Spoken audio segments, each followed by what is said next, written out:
Pagkasarap-sarap nga naman itong viral Bang Bang chicken na to. Gumawa ko ng Bang Bang chicken tender sa air fryer. Imbis na lunurin natin siya sa mantika. In fairness, crunchy pa din siya without the excessive oil. And grabe talaga naka-invento nitong Bang Bang na sauce, no? Grabe, pakasarap. Breast fillet yung gamit natin dito, cut into strips, seasoned with Spanish paprika, pepper, and garlic powder. Seasoned of course with salt and pepper, and shortcut na, nilagyan ko na rin yan ng flour at saka ng egg. Kasanayan ko na rin na gumamit ng cornflakes instead of breadcrumbs kasi mas crunchier talaga siya. Ay, sorry, I mean crunchier, hindi mas crunchier. Na-imagine ko lang yung comments bigla.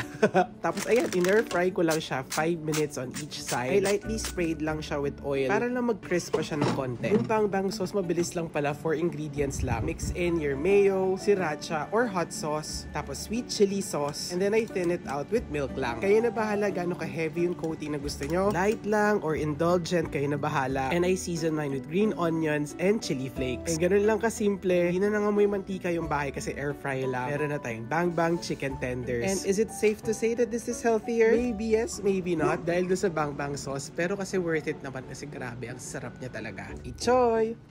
And less oil. Wow!